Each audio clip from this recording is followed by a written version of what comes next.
हाँ, तो आज महामहिम राज्यपाल भगत सिंह कोश्यारी साहब के हाथों के द्वारा बांग्लादेश के एक बौद्ध भिक्खु है जिनकी उम्र 98 साल की है, वो इंडिया आए थे और महाराष्ट्र सरकार की तरफ से, भारत सरकार की तरफ से जो डॉक्टर ज्ञानश्री महाथिरो ये जो बनते हैं, हमारे बहुत ही सीनियर बनते हैं, तो वो इंडिया आए थे, मुंबई आए थे। तो उनका सम्मान जो है ये आज भिक्खु संघ की ओर से माननीय राज्यपाल भगत सिंह कोश्यारी जी के हाथों से उनका सम्मान चिवर देकर किया है। उनको एक सर्टिफिकेट भी दे दिया है और माननीय भगत सिंह कोश्यारी जी ने बताया है कि भाई बौद्ध धर्म शांति पर आधारित है, शांति के बिना विकास नहीं, विकास के बिना हम मजबूत नहीं हो सकते हैं। इसीलिए बौद्ध धर्म का विचार बहुत ही मजबूत रहा है।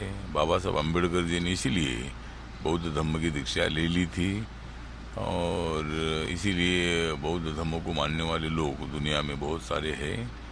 तो उसी तरह आज माननीय राज्यपाल जी ने भी मतलब गौतम बुद्ध की विचारधारा का उन्होंने जिक्र किया और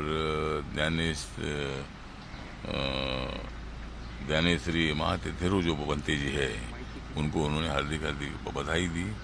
मैंने भी भारत सरकार की तरफ से उनको बधाई दी और भारत और बांग्लादेश के संबंध अच्छे रहेंगे।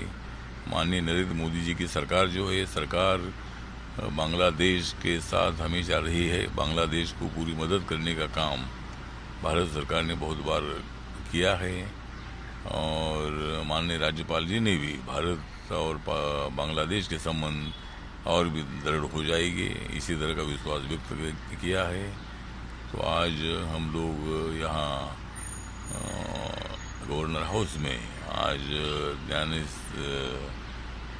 ज्ञानेश्वरी महाथिरो जो बनती जी है उनका आज सम्मान किया गया।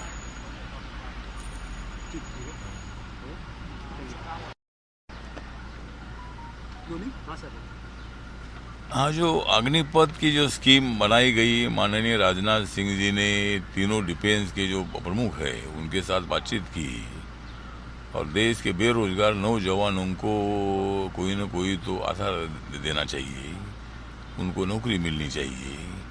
इसीलिए 4 साल की स्कीम बनाई गई और 4 साल के बाद उनको 10% आरक्षण देने का भी निर्णय हुआ।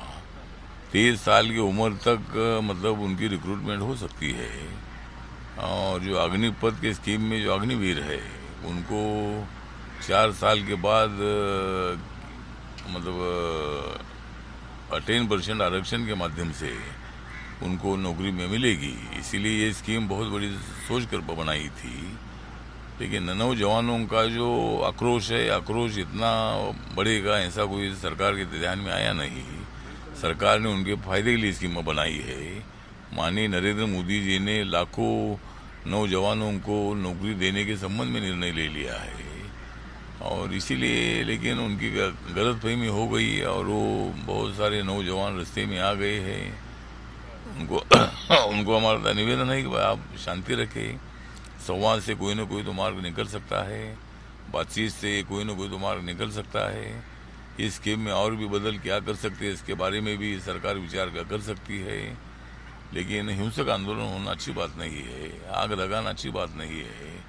ये स्कीम का नाम अग्निपथ है और हम ये अग्नि लगाएंगे तो कैसा चलेगा। तो इसीलिए उन्हें शांति रखनी चाहिए, लेकिन उसमें क्या बदल करने के बारे में सरकार पॉजिटिव है।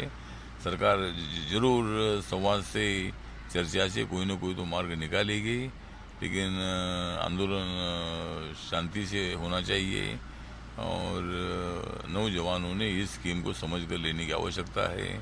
उनको कुछ पार्टियां भड़काने की कोशिश कर रहे हैं, उनको और भी ज़्यादा मतलब आंदोलन में शांति बरकरार रखने के बजाय उनको और भी विद्रोह आंदोलन करने के बारे में उनको प्रोत्साहित कर रहे हैं। कांग्रेस पार्टी और बाकी की पार्टियां इसी तरह का भी काम कर रही है, तो मुझे लगता है कि अच्छी बात नहीं है और शांति रखो और इसमें से